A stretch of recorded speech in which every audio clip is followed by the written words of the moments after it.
What's up? What's up, y'all? What's going on?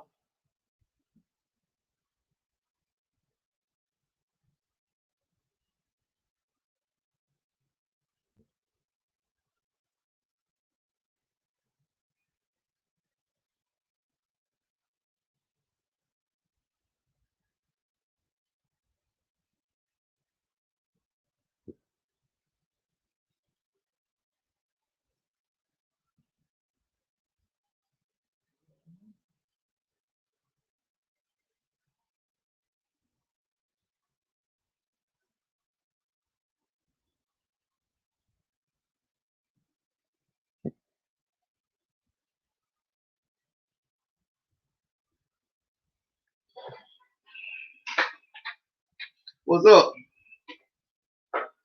916 VP. What's going on? What y'all up to? What you up to, bro? Everything good?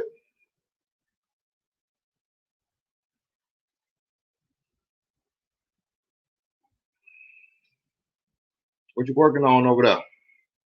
916. RC, what's up, man?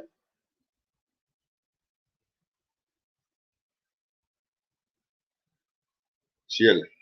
Me too. Just came on.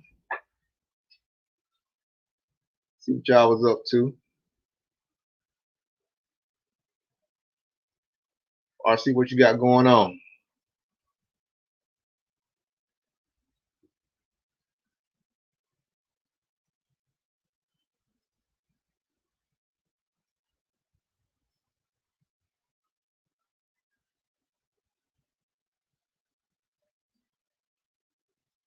What y'all got going on?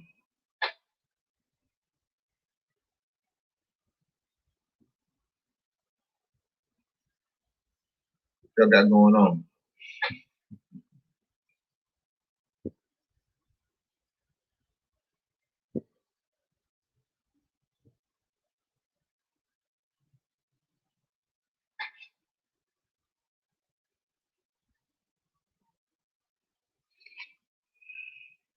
You playing pool with Nick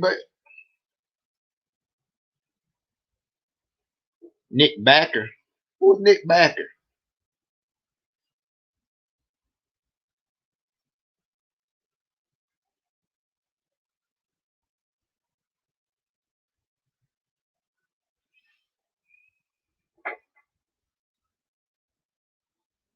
Who winning? RC, you better. RC, you better be winning. Get him, Nick. Nick, get him, Nick. Get him, Nick.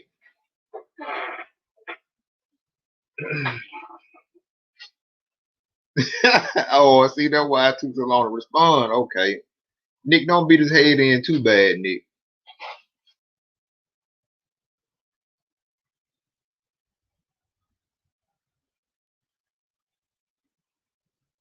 D70 race. What's going on, my brother? What's going on? We got D70 in here, RC, 916 VP. What y'all up to? Gearhead Addict. What's up, man?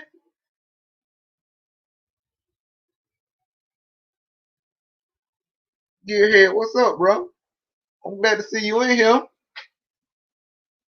Gearhead, you gotta go subscribe to the page, man, if you ain't already. Gearhead, you can subscribe to the page, to the channel.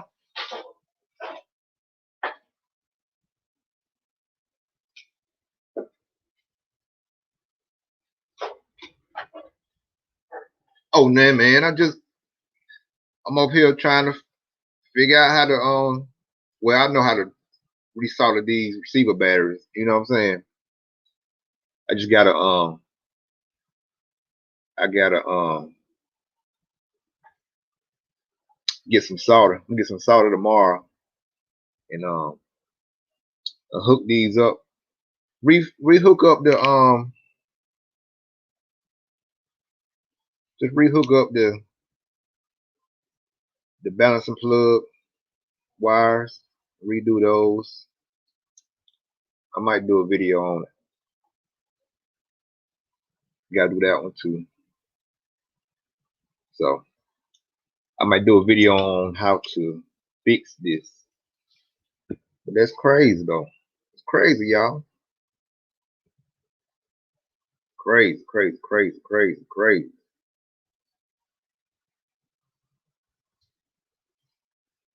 Gearhead, what's up, man? You still working on them big rigs?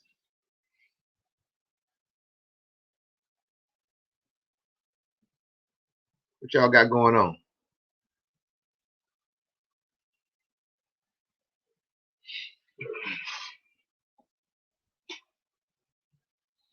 What y'all wrenching on?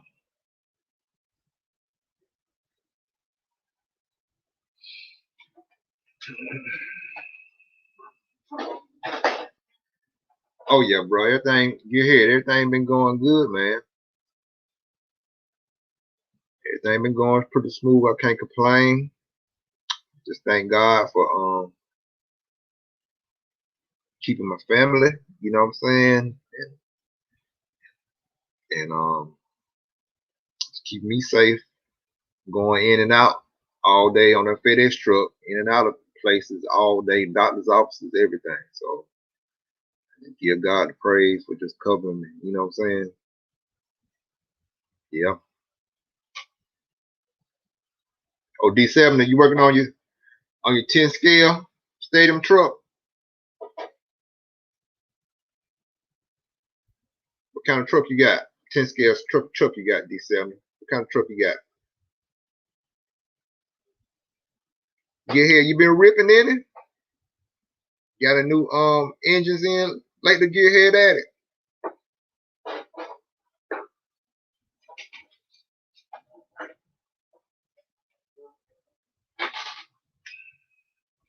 I gotta get my buggy. I gotta get it cleaned up.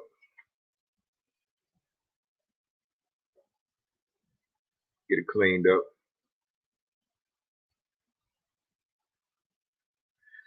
So yeah. Get it all cleaned up. Oh, you got Schumacher Storm. Okay. That's great.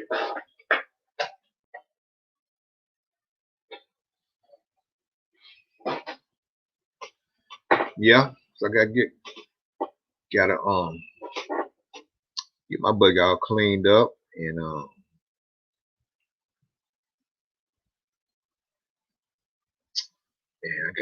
think I gotta go over the truck too. I know I gotta change a hinge pin in my truggy. So I'm just trying to make this list out. Stuff I need to replace. Okay, gearhead.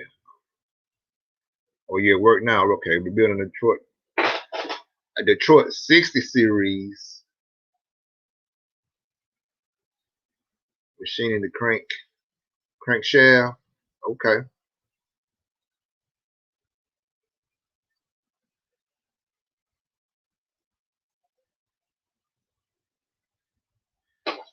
I know. Get busy, don't get ahead. I already know.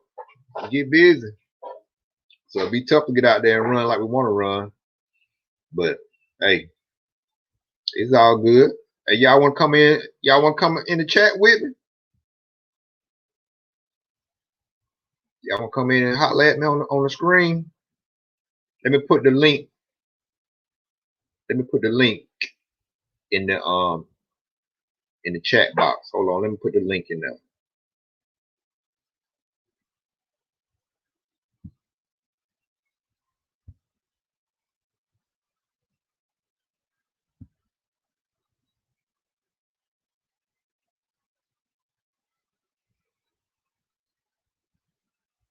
Little time you get it ripped, you usually.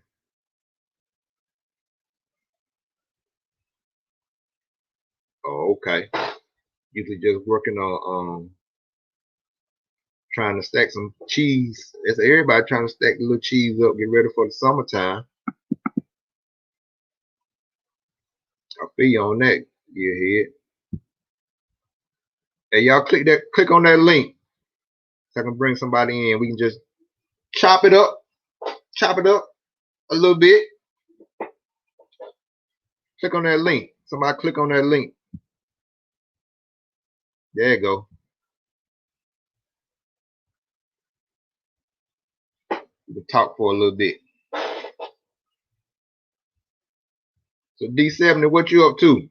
Your milking trigger? Okay, milking trigger is up and up on deck to go through it. Perfect for spring. Yeah, D70, yeah. I gotta do my truck the same way. I gotta get that hinge pin replaced. I know that's on there. I gotta get that redone and what else? That's about it, I think, for real. Oh, get here, you in South Carolina? Okay, cool. Bob RC, what's up, bro? How you doing? Yeah, get here. I'm from Alabama. I'm an Alabama boy.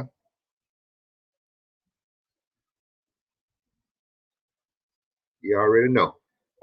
You know we down south, boys. It's all good. Bob RC, what's up?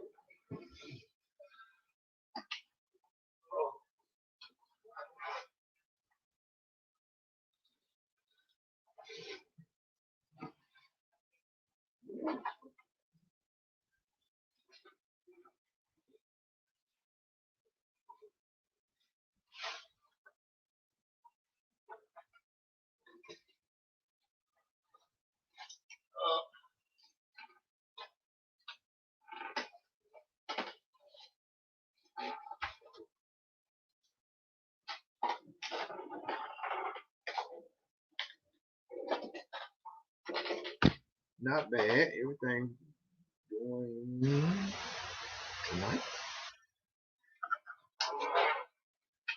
We're just going over, just making a list of stuff we need to replace on the truck. Need some more hinge pins on here. I need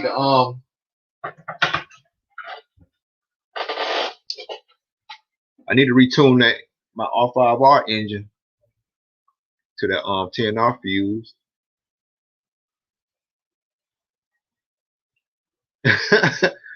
Confederate, I know, man. I'm tripping too, man. I know I gotta get these batteries resoldered. Gotta get these resoldered. So I'm gonna get some solder this weekend and see what I gotta do. I gotta go all off and down and resolder. I gotta resolder these two wires back on the positive side, one on the negative side. So gotta get some solder tomorrow, redo them, and gotta do this one on the positive side. So it is what it is. Part of the game. They shouldn't be, but you know, it's crazy. RC.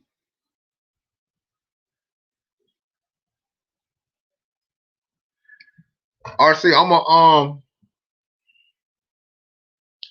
gonna run up the rest of this TNR for right now, but I still got some. Hold on.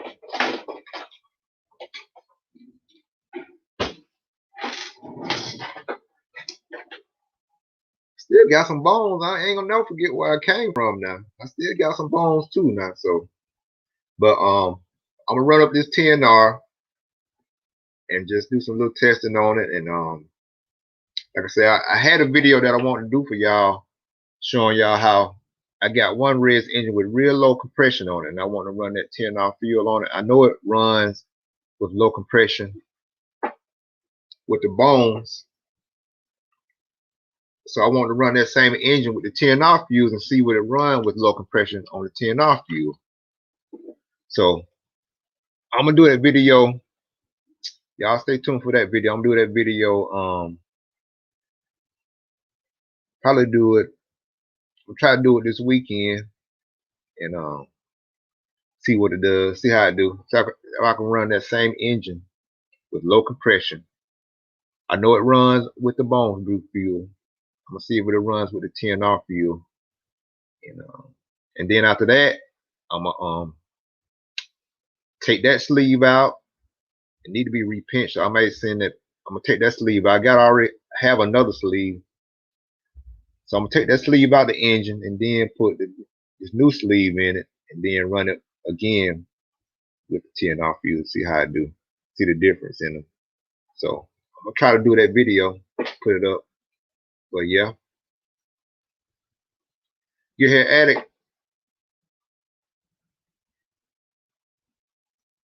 You can use a RC Heli pinch guard to check and set up troop angles perfectly. What's the Bob RC? What's the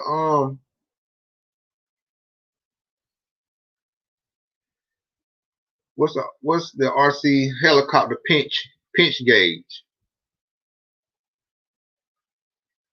to set up your droop angles perfectly? Bob RC, you got the gauge, you got a pinch gauge over there with you?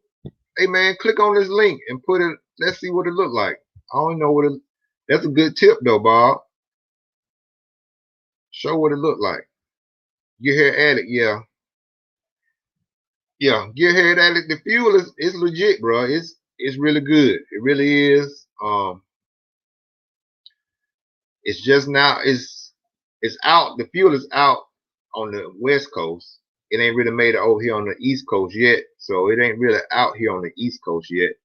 But the fuel is really good, man. It's really good. You'll like it.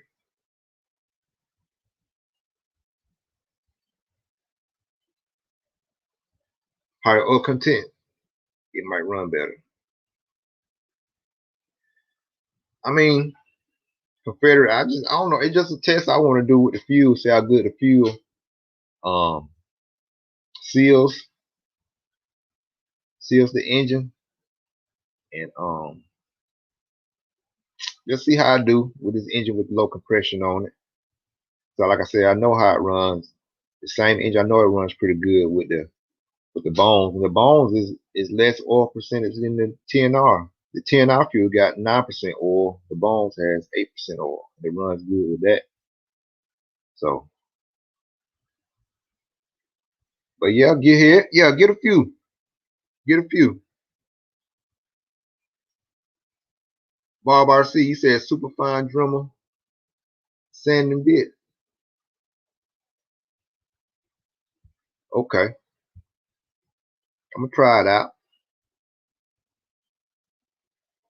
Used to set the blade pitch on a helicopter. Bob RC, hey man, I'm gonna put this link. I'm gonna put this link in the chat. Click on this link, and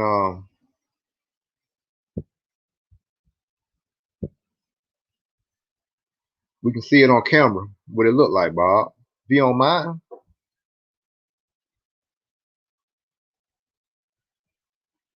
Now D7, the TNR is 30%, 9% oil, castor and synthetic.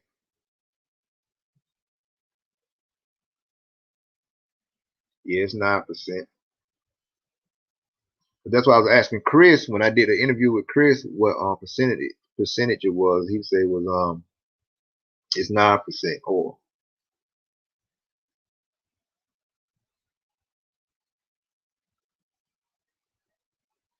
But yeah, y'all. Hey, y'all click on that link right here.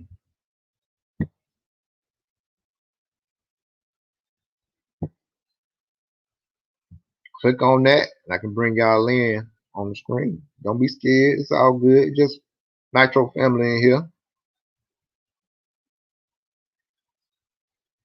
Click on that link right there that's on the screen right now. Just click that, and I can bring you in on the live.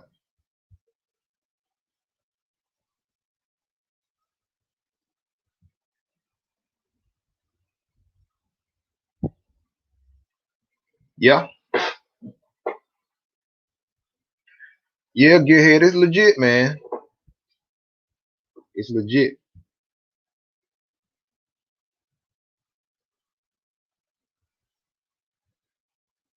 Yeah, I saw it. Bob RC. Yeah, I saw that. I saw it yesterday when he talking about how to prep.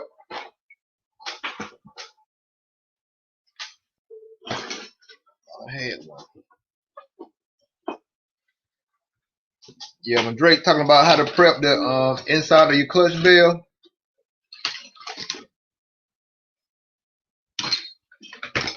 I thought I had a bell out here. I think I put all mine up. But yeah, he was saying use like a, I guess the Dremel makes a kind of like a Scotch Brite pad wheel, kind of sort of like, and use a Dremel and Dremel out the inside of the bell so your clutch shoes and will seat real good against the clutch bell. Yeah, because you can do that with you can do it with fine grit sandpaper too. Um, but it'll just take you a while because you gotta get in there and scrub and rub.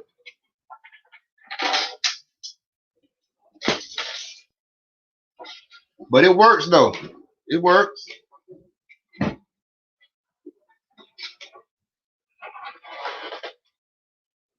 I was trying to find a clutch bell for you.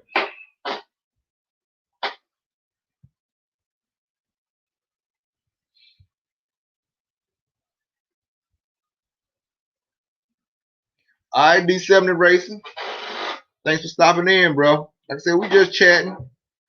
We just chatting. Ain't no, you know. Have a good night, bro. Have a good night.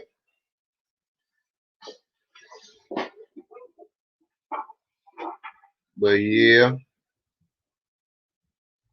have y'all seen that video of Adam Drake's?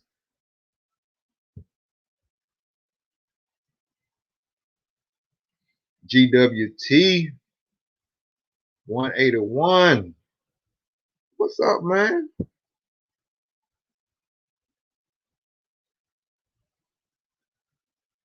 Yo, yo. Turbolite. What's going on? I got 3 loves. 1 fishing, 2 RC, 3 had me a hot meal when I got home. Okay. Confederate. Can't beat that. What you ate for dinner, Confederate? What you had for dinner, Confederate?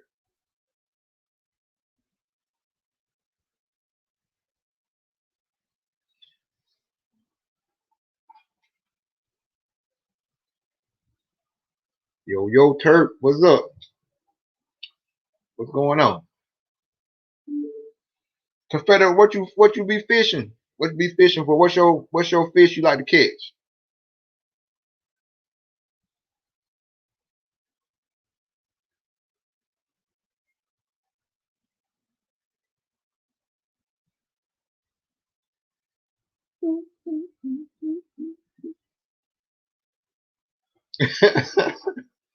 Turk, he the moderator. Turk the moderator in here.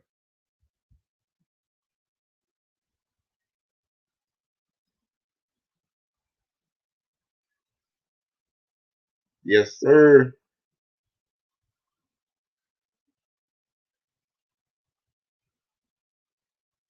So yeah, Bob, that's how you check your droop angles with the helicopter pitch tool.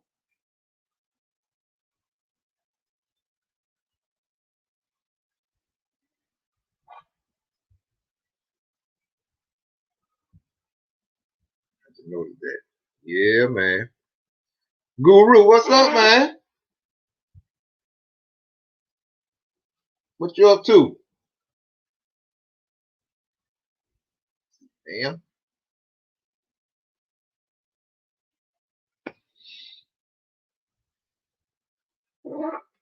Rockfish, big rockfish, Confederate. Okay. My brother, he fish a lot. He stays out there in California, and he catching them rockfish out there too.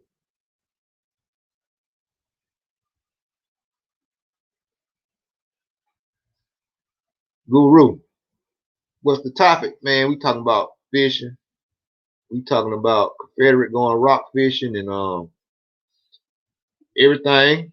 Talk about so 10 off use, bones brew, fuel, 10 off use.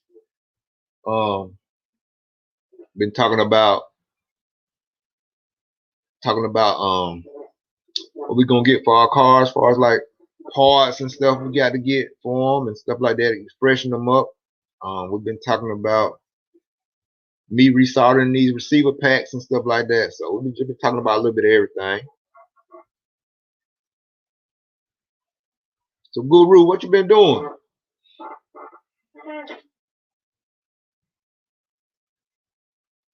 Turk, too cold.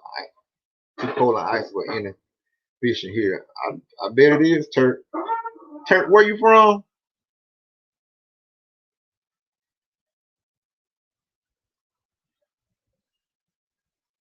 GWT. Where you at, GW?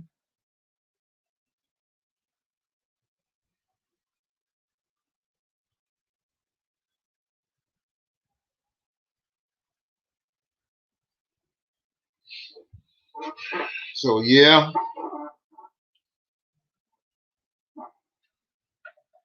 So yeah.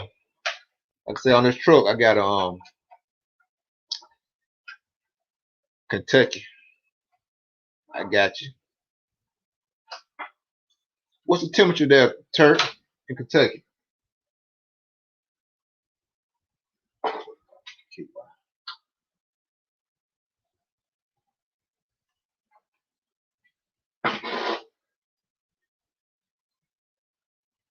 I know. Get here, you right, man, because it was like 70 and rain up here today. So yeah. St. Groove over. Oh, okay. Oh, the show was up 6 hours. What he was talking about?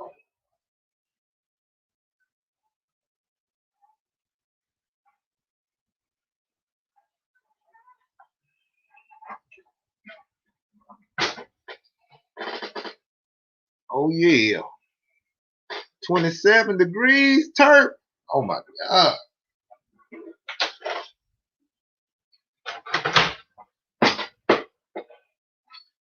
So y'all be in and out for real, huh?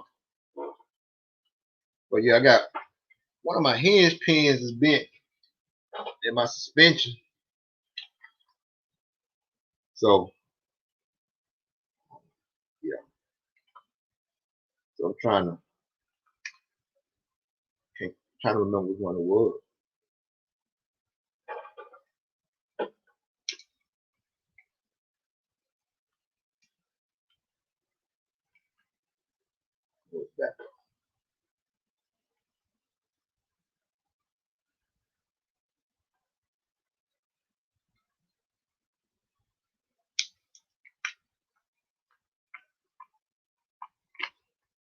I think it's this.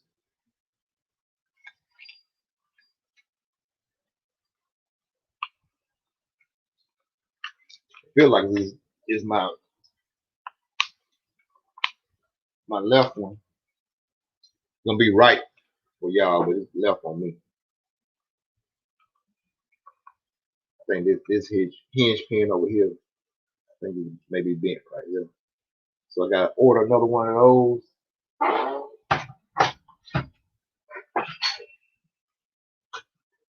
So yeah, just making a list. Making a list of stuff I need to order.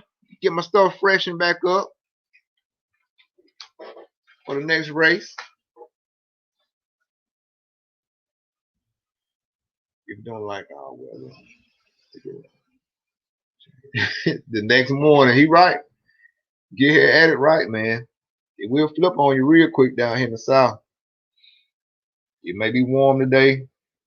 Like it's 7 degrees today, but it was raining. So like tomorrow, he may not even make it out. He may not even make it to 40 degrees, especially when it rains like that on a warm day. It'll drop real quick.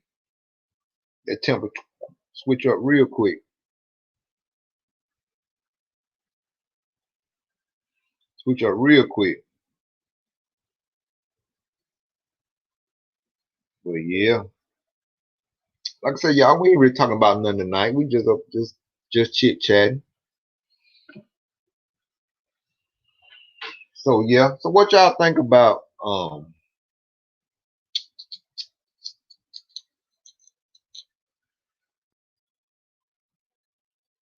So what y'all think about doing more qualifying racing or more heads up racing? What you think would be better? Qualifying racing is more when you're really racing. You're not racing each other. You're really racing the clock when you're qualifying. But heads up racing, it is racing each other on the track for position. So what would y'all think would be a better, more fun format to do? More heads up racing or trying to get your best time on the clock qualifying racing? What y'all think about that? It's 7 hours. Six. Yeah.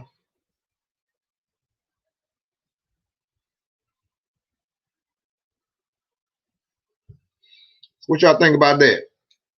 What y'all think would be better just doing if you're racing? I know we bashing here too. So, but just think of racing this time. So would it be funner just running the clock, trying to get your best time on the clock, or would it be best trying to actually beat your competitor? What would you think would be the funnest?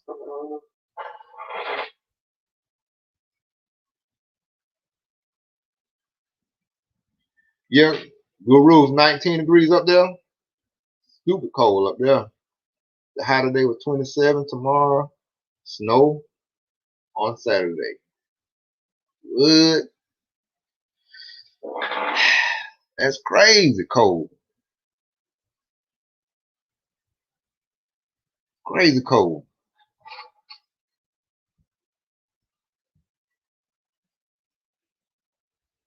Bob, what, negative 15? Taz, what's up, bro? Yeah, man. Yeah. Yeah, man. Y'all say a prayer for Raja, man. He's going through it right now, Just gotta pray for strength, have peace of mind, cause like I say, I can relate. We found my dad passed away back in '03, so it's it's tough to see that once you have just talked to him, you know what I'm saying, like the night before or whatever, and then you come home and walk in on them and they already been passed away.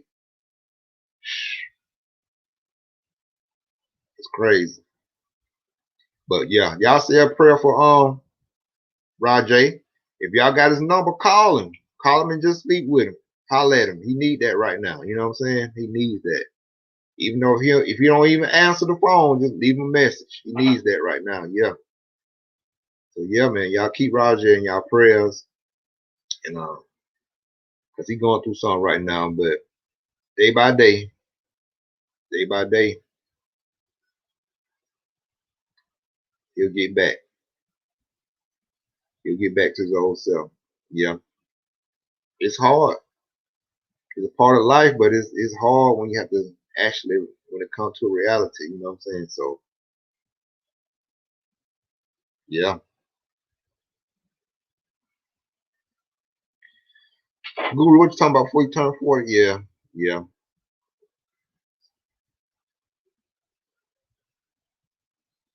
Yeah, it's crazy. Canada Great White North, Bob. Bob, it's crazy cold up there with you. Where you at, Bob?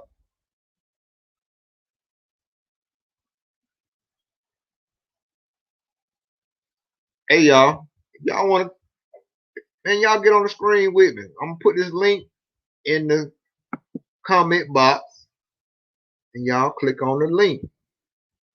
Don't be scared. Click on the link.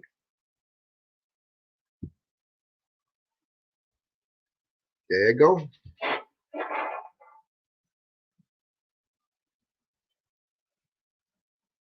Taz, click on that link, Taz.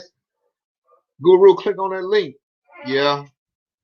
Click on the link, Guru.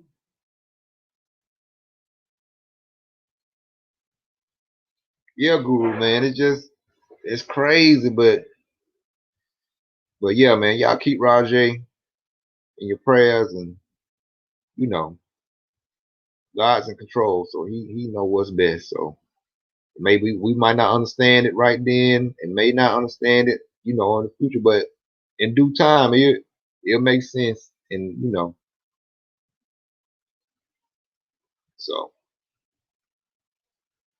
so yeah. Night Warrior, where you been? What's up, Night Warrior? Where you been at? Where y'all been? Y'all hit that thumbs up now. Let me get my can I get my numbers up a little bit? Hit that thumbs up. Bust that thumbs up. Let's go. Bust that thumbs up now.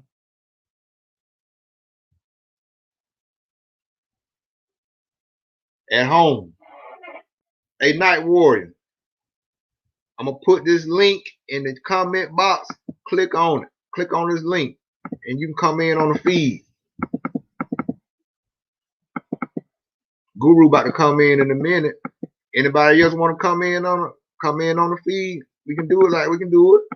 Hold on, let me post. Let me paste. There you go. Boom, there it is. Come on in, Night Warrior. Night Warrior. Y'all come on in here. Y'all come kick it with EKJ for a minute.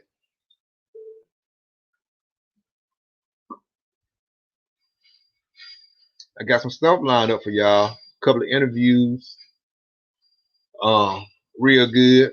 Can't spill the beans yet. I gotta make sure that I got them first. I gotta make sure that they gonna come holler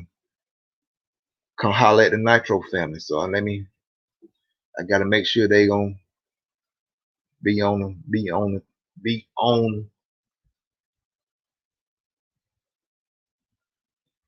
spot. You know what I'm saying?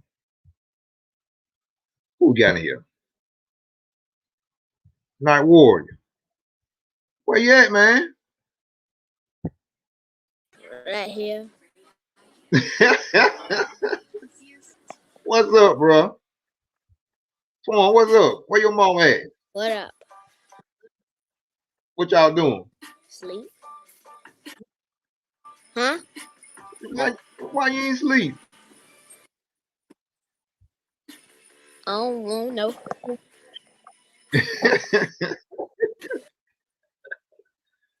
Man, where your brother at?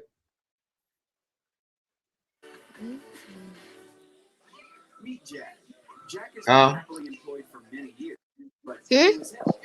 Where your brother at? Yo, it's breaking up. I can't hear you for real. You can't hear me?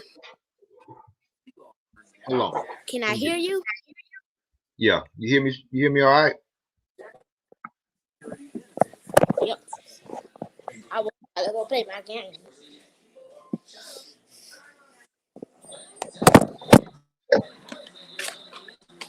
Come on, what is you doing over there, boy?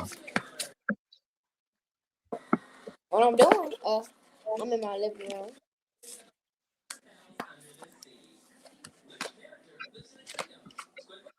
What you been doing since you been out of school? Oh, I gotta go to daycare tomorrow.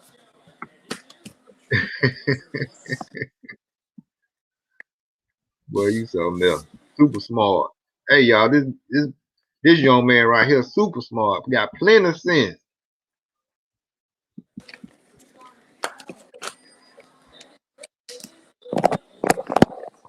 What you playing? Fortnite. Yeah, I was just playing that. You ain't beat the game yet. No, I ain't get. I got off my game. I got tired. Got tired, really. Taz, yeah, Taz, man. But yeah, y'all keep Rajay 911 in your prayers, man. Like I said, he just lost his mom. It can be hard. It's hard, but he just need our support. Need our support. He's gonna be all right. We need our support, especially right now. Hey, Taz, click on the link, Taz. Tell me what's up, boy. What's going on? What y'all doing over there with the camera? Hey. What's up, man? Nothing. What's up? What's up with you? How you been doing? Good. Okay. Staying out of trouble. Yeah. Okay. That's all that matter. That's all that matter. See there, y'all? See how I got my little nitro maniacs in training? Yeah, you been good. Yeah. Okay. Okay then. Y'all go ahead on play y'all game. Call me on my phone. All right. All right, y'all. Yeah, y'all hit that link. Bring somebody. Oh, y'all gonna let these little kids outdo y'all. Y'all scared to get on the screen. These little kids got on the screen. Really? Come on now. All right, get here at it, man. You be safe, bro. Y'all be safe out there.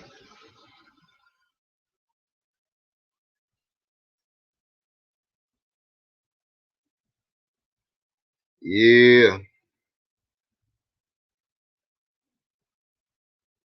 Y'all, I can't believe y'all let my little nitro addicts outdo y'all, really. Oh my God. Oh my God. Y'all gonna let my little fellas outdo y'all.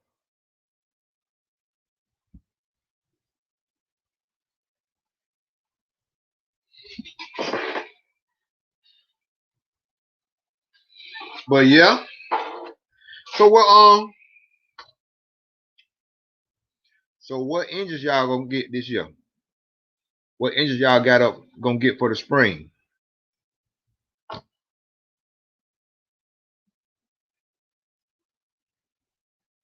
I'm gonna go ahead on and get that Reds Velase 721.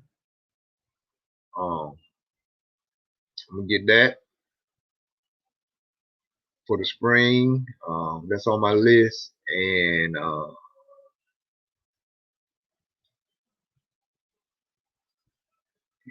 another radio, another transmitter. Thinking about either the Sanwa, the M17, or either it's gonna be the Sanwa M17, Sanwa M12S, or either the Futaba 7PV1 or something like that. I don't know. I gotta look that the Futaba back up again. But yeah, click on that link, man. Y'all click this link right here. Click that. Click that. Yeah, Taz, man. It's been staying out of trouble.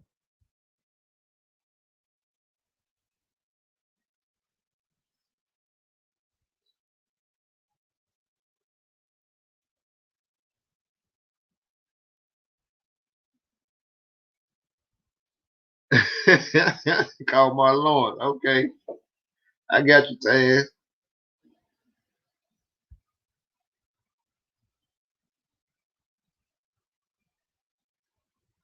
You trip, man. Confederate. Okay. Yeah, that's it, RC. The 7PXR. Yeah, I'm looking at that one. And yeah, Confederate, yeah. The P5 always good. Roma. Can't go wrong with either one of them. But yeah, I'm looking at the Sanwa, the M12S. That's a last year model. Y'all know the M17 this year model. And the Futaba, the 7PX and the 7PXR. Looking at those for my transmitter. But yeah, triple lot, man. You find a warm day. If you get a day up to 40, a day that you can get out sunny, about 45 degrees, going out there and burn some nitro. You be good to go. You'll be good to go. Oh yeah. I also got soon. Y'all stay tuned. My matching truggy body. That's coming up too. Y'all stay tuned for that. Stay tuned for that. To match this one. So I got this one.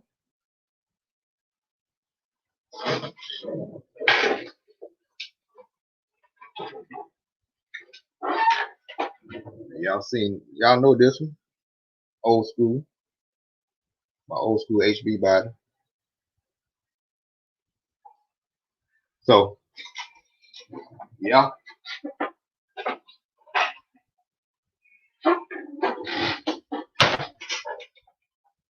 So I'm gonna get the truck body done like that. Freak, y'all. Freak, y'all. What's up, man? What you doing over there, freak? What you working on? We just making a parts list, man. I gotta get the left hinge pin on my truck is bent. So I gotta get another one of those. We're just making our list, man. Making our maintenance list. What we need to get our cars freshened up for the springtime. You know what I'm saying? But I need to get my list. I got for the next race. So.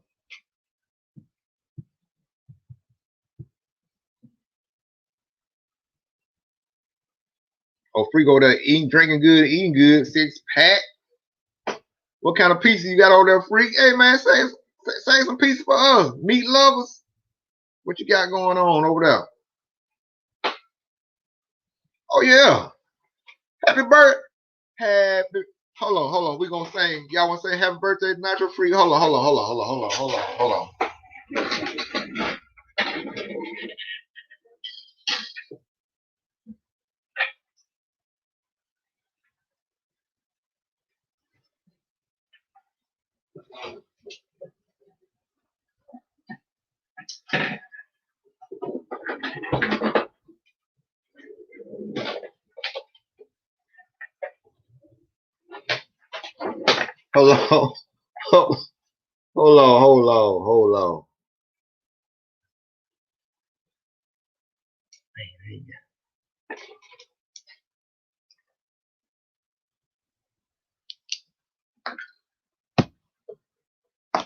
Freak.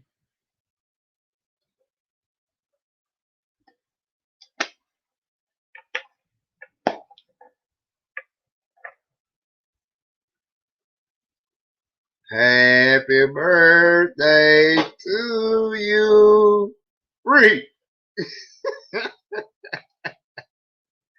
Freak, happy birthday. Oh, Freak, you don't smoke no more. Hold on. You don't smoke no more. Hold on. Okay. This the new improved Freak, right? Happy birthday to you. Guess who's singing to you? Your homeboy. Happy birthday to you, Freak. Freak.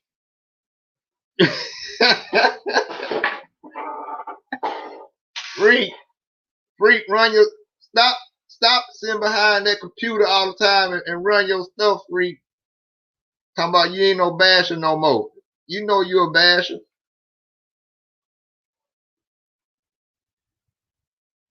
I don't bash no more. I'm a racer now. I'm a racer now.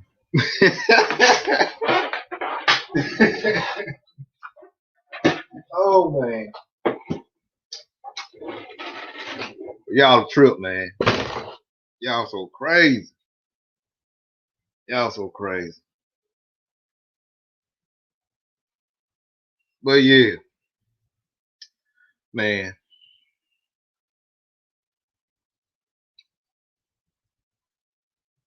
So yeah.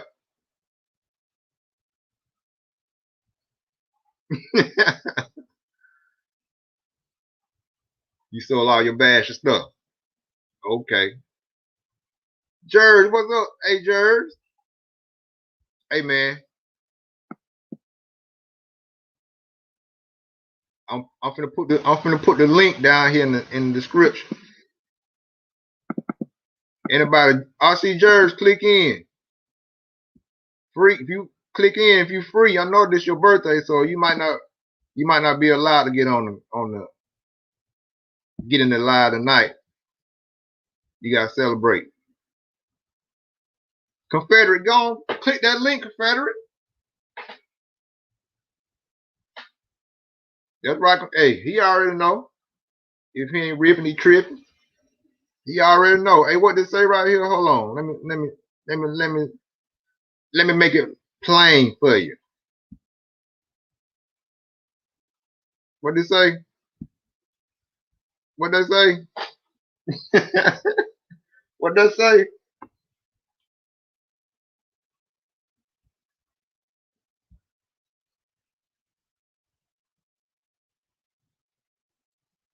I know. I understand, Free. I know you just got home, man. It's this today your day. Relax. I'll hold it down tonight. Relax, Freak. Enjoy your day, bro. It's your day.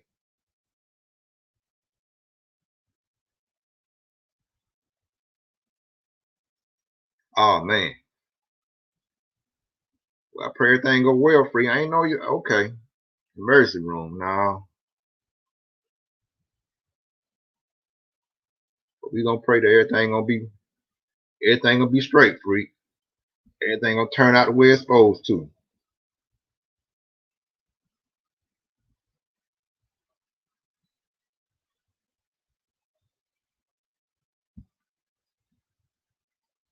Yeah.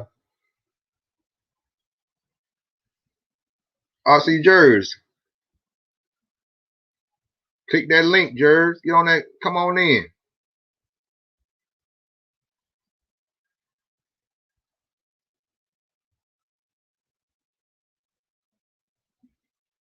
Where's my granddaughter? Okay. That's good. I'm glad eyebrows good, Freak. That's my girl right there. I love eyebrows getting up. How she do it, Freak?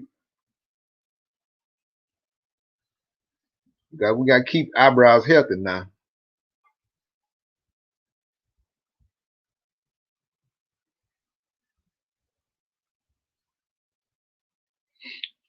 But yeah. But yeah, man, we just talking. We ain't talking about nothing in particular, just whatever on your mind. But I did ask the question though, do y'all think far as like racing, is it better to Big John, what up, man? Would it be better to qualify, race against the clock, or would it be better to do heads up race? What y'all think about that? Would it be more beneficial, more fun to race? Try to get your best time against the clock. That's cool. Trying to get a better time. 5-minute qualifier for either. Heads up. Heads up racing is straight up against your competitor.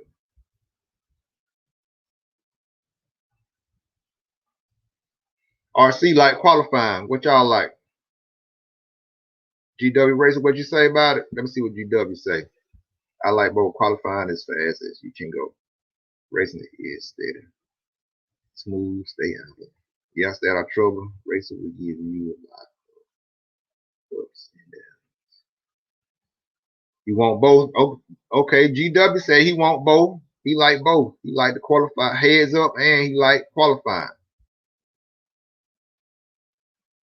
Well, John, Big John, he for okay. Big John said he like heads up.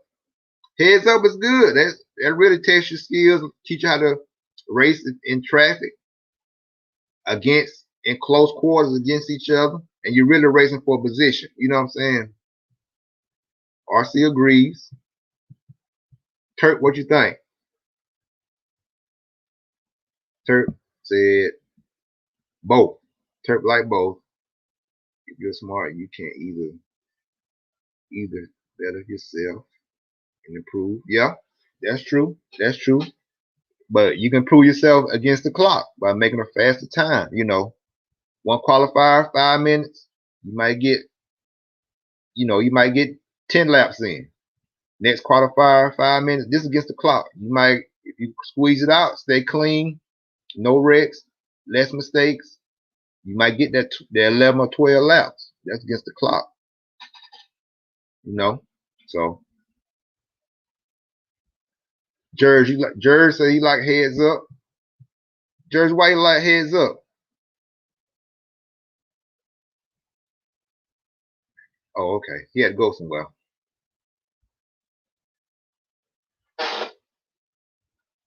Yeah.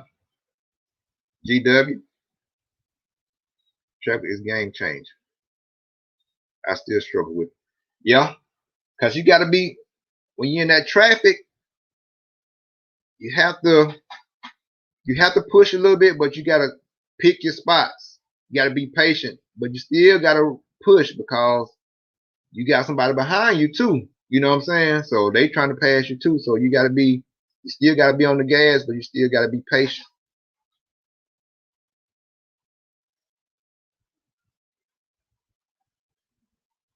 I'm gonna see if I can.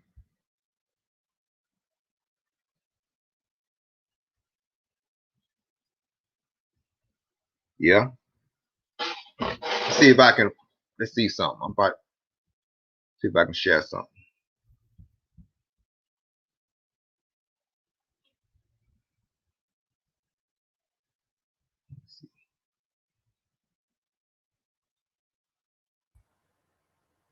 Free. What's up? What's going on, man? I just got home about 20 minutes ago, man. Drinking a couple beers, eating pizza. I got you. Sound good. Ain't nothing wrong with that. What y'all up to tonight? Man, we just talking about a little bit of everything. I ain't really have no subject or nothing like that. I just really just jumped on since it was so quiet. You know what I'm saying? So I was like, let me check it out, see what's going on. But we were just talking about what would you prefer, like heads up racing or either qualifying racing against the clock. We were just saying that heads up is more for for position, really see who's the fastest, and also teach you how to run in the traffic with other drivers. But then again, once you qualify against the clock, it helps you really stick to a certain pace. You know what I'm saying? See where you're at. So the next time you qualify, just say you might get 7 laps in your first qualifier. So it pushes you to maybe try to clean up some of your mistakes and probably get, that 8, 9 laps the next time. You know what I'm saying? So yeah, I was just saying which one would be the more exciting pretty much is, heads up when you're really racing for position. You know what I'm saying? So yeah, heads up racing, I would say. Yeah. So we were just seeing what everybody said about it. I was like kind of taking a little poll and see what pretty much what everybody was saying about it. I think this upcoming week, RC Trophy Chasers is going to cover that stuff on my channel when we continue on with the series. Yeah. Okay. But it sounds like that'll be, yeah. It sounds like it'll be good. Yeah, he's going to go in depth into a lot of that stuff. Yeah. Yeah, I figured probably be quiet tonight. My plan was to do a live feed, but I didn't get to, man. I've been It's been the last 6.5 hours. I've been sitting in the damn emergency room with my granddaughter. We thought she had appendicitis, but she doesn't. Oh, yeah. So that was good. Yeah, that's good. That's good. She come to find out she just got to take a dump. She constipated. Of course, you know, with a 5-year-old though, you know, it was kind of a scare you don't know. So yeah, she was running around the house earlier this afternoon saying I think she had poop cramps because she must have had cramps or something. Because she was running around holding her stomach. You know, she was holding it on the side that her appendix is. So my wife looked it up online and like, well, why would a 5-year-old be holding their gut? And we noticed that, you know, she really hadn't been eating the past day or so like she normally does. And yeah, so my wife looked it up and said all the symptoms she had was indicative of, you know, appendicitis. So we were like, oh man, you gotta rush her to the emergency room, get her checked out. So yeah, better be safe than sorry. You know what I'm saying? Yeah, that's what I told the wife. I was like, let's rush her down there and make sure we were actually getting ready to you know, to go out to dinner for the evening. We were taking her with us and stuff, but she started complaining that her stomach was hurting real bad and everything. So I was like, well, we got to cancel the plans tonight for the grandbaby. So yeah, go check that out. That's what's up. So I literally just got home a little bit ago. I was gonna try to do I tried to go live a couple of times from the emergency room, but being in the hospital, I couldn't get good reception because of all the medical machinery or blocking all the reception of the cell phone and all that. So I couldn't do it. I was bored as hell. Just sitting there. Yeah. I was like, damn. I was like, this is not really what I want to be doing on my birthday, but it's for the grandbaby. So I was like, well, maybe I can sit in the emergency room and go live for a couple hours. Man, that'll pass some time. But nope, I couldn't get it to work. I tried to work. That's been a good try 2-3 times. Yeah. Look at Taz, man. Taz crazy, bro. Hey, you know what? That's funny, Taz. That's true because I knew a guy that happened to. Yeah. Dude thought he was having a heart attack, and all it was gas and indigestion. Yeah. And he said, man, that was the worst, painful getting gas, or like heavy gas and indigestion at the same time. He's like, man, I thought my insides were shutting down on me, like I was gonna die. He's like, they called an ambulance, rushed his ass to the damn emergency room by an ambulance. Come to find out, he had gas and indigestion. I'm like, damn. Yeah, gotta let that gas out. Hey, don't hold it. Let it out. Let it out. About a $3,000 bill on the freaking ambulance ride just to find out you got a fart. I know it. Floyd Brewer, what's up, man? Floyd. Yeah, man. Floyd busy. Yeah. But yeah, bro. By the way, I appreciate everybody giving me the happy birthday. I know a lot of y'all were blowing up my damn Facebook, and I've tried to get back to everybody today, but man, it's been storming like crazy. Like we've got major flooding going on here. It's raining so hard. Yeah, it's last night. Yeah, it passed here. Yeah, it passed here last night. It's literally been raining here for almost 8 hours straight. For the past 8 hours, that's all it's done here is rain. I mean, I'm driving back from the damn emergency room, and I get into my neighborhood, and the streets are like, you know, they got like that much water in them. I'm in the wife's SUV, and normally I'd be in my big ass truck, but I'm in her SUV, man. We're watching the water waves plow out from the tires as we're coming down through the neighborhood. I ain't seen waterfall like that in a long time here in North Carolina, but wherever that stuff's coming from, man, it is hammering down in there. Man, it's crazy, man. Y'all be careful up there then. Be careful. I know if any of y'all ain't getting no rain, some of y'all gonna be getting some rain soon. Whenever it passes North Carolina, wherever it's heading next, I'm gonna tell you, you guys are in for a wild ride wherever this storm moves to. Y'all get. I'm gonna tell you what. It's coming down. You're gonna get some water. I'm gonna tell you that right now. I don't know if it's going. Well, I'm all the way far west that you can go on the coastline, so it's either going north, south, or west. It's the only two places or three places that storm's gonna go. So whoever gets it, be prepared. You're gonna see some water. But yeah, man, Confederate say they got ice where he at, snowing where he up there in Chamberlain. So yeah. So yeah, man, this weather's crazy right now. So you got to be. Brandon Jones, what's going on?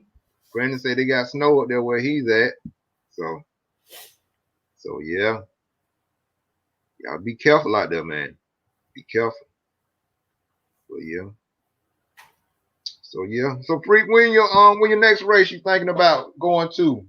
There's supposed to be one February 27th, and then there's supposed to be one March 6th. So basically one on the 27th, and then like a week later, the one on the 6th. And I think they're both. One is supposed to be in South Carolina, which is about 3.5 hours. And the one on the 6th is supposed to be here in Wilkesboro, North Carolina, which is about 2.5 hours from me. So I'm going to try to hit both of them races since they're actually fairly close. Yeah. Well, the one in Wilkesboro, that one I'm gonna try to hit. I think the other one is in Piedmont, South Carolina, at S&B Raceway, I think it's called. I've never been there. I just recently found out about that track. Okay. I think that's the one on the S&B is in Piedmont, South Carolina. Yeah. Actually, I've seen a bunch of guys putting the flyer around Facebook, and that's actually how I found out about it. Is a couple of guys sent it to me because they knew that I'm right here in North Carolina and asked if I'd ever been to that track, and I'm like, I never even heard of it till recently. I know some of the other guys in my live feed the other night were talking about it, so I was like, well, they got some big winter series or spring series that they're starting or something like that going on. I think what SMB was that? What Wicked Weekend was? Yeah. That's what they have. Wicked Weekend. Yep. Okay. Same track.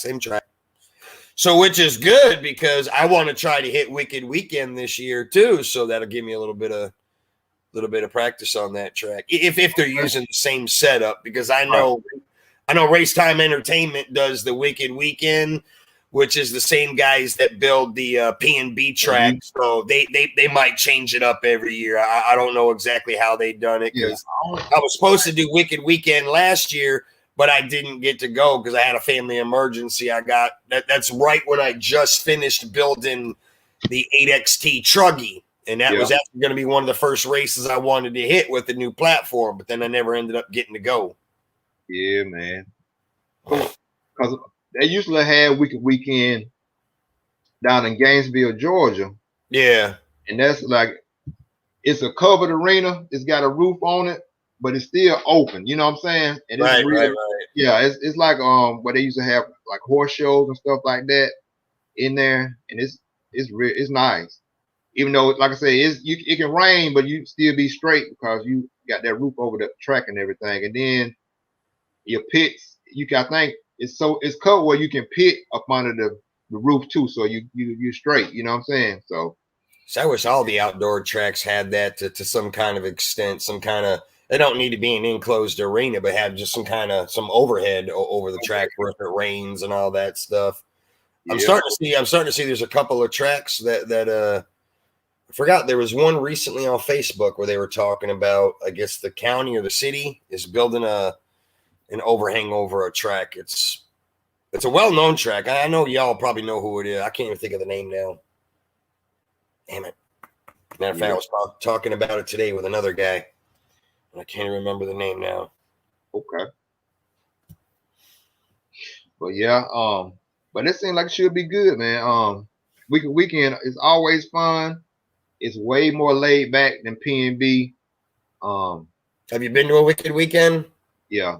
What do they average for entries? I mean, do they get a lot of entries for Wicked Weekend? Yeah. Probably about I say about 4. the high 300s, 400 range. So it's still a lot of people, but it's just that's about almost yeah. Not quite half what PNB gets, but PNB gets a little bit more. But I mean, that's 300 to 400. That's still a lot because I think PNB this past year it was like six something. I think it was. Yeah. When normally they can have upwards up to 800 entries, I've been told, but because of COVID, a lot of people didn't make it. Plus, it was supposed to be normally they have it, in April, and then this past year they had it after July 4th. They because of COVID they had to bump it back. So a lot of people that had already took off of work and put in for vacation for April, of course they didn't have the race in April. They couldn't retake that time off for July. So it'll be curious to see this year what it looks like since it's going to be in April this year. Speaking of that, are you going to try to hit PNB this year? Yeah, man, I'm gonna try to, man. But true enough, man, that entry fee, if it's gonna be $100 a class, that's what I said, man. That's the only. See, I'm here. Here's my thing. Everybody's been asking me if I'm gonna go. I'm gonna go regardless, but I don't know if I'm gonna be racing for the simple fact that my plan is to go regardless, but I'm not gonna say 100% that I'm gonna race. I'm gonna bring all my stuff just in case. But I figured there's a lot of people between my live feed and Facebook, people that just know who I am, remember me, and met me from last year that are gonna be there this year that want a meetup again. So I figure if I don't race, I use that time to do interviews like with a lot of the pros. Just use it for video footage time to add to my channel and all that. Because I'll be honest, I ain't looking to want to spend $100 per class. You got to figure you run buggy and trucky. That's $200 right there because it's $100 for every class that you enter. Now I get it; it's a money thing, but to me that's kind of outrageous. Hell, I didn't even want. I think last year it was like 85. It was like 85 or 90. Okay, it was just a couple of bucks short of $100 last year. But I'm gonna tell you what was crappy about it is, man, they didn't let's just cap it off and let's just say it was 85 or 90. So let's just say it was $100. Okay. So let's just say add $100, man, they could have gave you a hat or a free t-shirt or something. They didn't give you nothing, man. The hats and t-shirt for the event were $45 and $50 extra if you wanted to get an event t-shirt. I'm like, so you already making people pay $90 a class, let's just say $100 a class to race, and then you want them to freaking buy a damn $45, $50 t-shirt and a $38, $40 hat. I'm like, man, I already know. Man, it was me and my partners and stuff, man, my other guys, my other TTR teammates and stuff like that, man. All my other friends, everybody know what's going on. Everybody says the same thing. It is. I mean, it's just a way for freaking Dave Lavanka, whatever his name is. I mean, that dude pulls in some money. He's the owner of Race Time Entertainment, and then he does all. He does PNB, does Wicked Weekend. He's got all his haunted house businesses. I've actually looked that man up on the internet and seen what he runs and what he does. He's like. I don't want to say he's a millionaire, but that dude's got money. That dude's got money. And just from P&B alone, after he pays to rent the arena, pays to have the track built, and then what he's bringing in for entry fees, and some guys are going to run 2 classes. At least, There's probably 40, 50 grand is just going right into his pocket off that one weekend race after everything is paid for. So I get it. He's there to make money, but us as the racer, I just think that's why a lot of people aren't going to go, because not only last year people thought it was ridiculous that it was, I forgot, it was like 85 or 90 bucks, and now this year they want to make it 100. So now you even charging more money this year. Yeah. I mean that's crazy. That's crazy. So. You know, a lot of people have been asking me, you know, left and right, am I going to go? My plan is to go, but I can't guarantee I'm going to race. I would like to, but I'm going to tell you like this. Last year, I spent nearly $800 between gas, food, hotels was the biggest. Like I just on hotel rooms alone cost me $480. So that was a little over half of my expenditure right there was for 4 nights of hotels, because I got there on a Wednesday, so I was there Thursday, Friday, Saturday, Sunday, you know, 4 days. So I had to have, you know, 4 days worth of hotel rooms. And when I got home from that race and I was looking at what it cost me to go, it was fun. It was cool. But I think it was like $869.32. I mean, because I spent so much money, you know, I know right down to the exact dollar amount what it cost me to go to that race. And when I got home, I'm looking at my bank account thinking, that was a fun time, but it wasn't $869 worth of a fun time, okay? I mean, about the most exciting thing was meeting Raja and meeting some of the guys off my YouTube. Other than that, the track was cool, the environment was cool, but really the race was no different than any other race out there. It's just a different track layout, and there was some pros there. And there wasn't even – I mean, there was pros there, but it wasn't a boatload of pros, okay? I mean, I could probably literally count on 2 hands how many well-named pros were there. So it's not like, you know, every major pro in the world was there to say, yeah, it's worth it to go to that race because you're going to meet all them guys. Now, maybe this year will be different because, you know, last year the time had changed. So like I said, a lot of people that planned to go, you know, during April took the time off, took vacation, slotted that time for that race. Well, then it got canceled because of COVID, and then they had to bump it back to July. So a lot of people that probably would have gone didn't get to go. Yeah, so maybe man. this year it'll change. Man, it's the whole situation has changed a lot, bro. Because it was like at first, like my first PNB, like all the prizes that they raffling off, all the prizes that they you know, the raffle tickets that they had when you went, right? Because I know when I was there, they raffled off like 2 or 3 engines and I think three brand new kits. One was 8X Elite. They had the TLR buggy, 2 HB. Actually, I take that back. They had 4 kits because I remember the kits. They had a TLR, the 8X Elite buggy.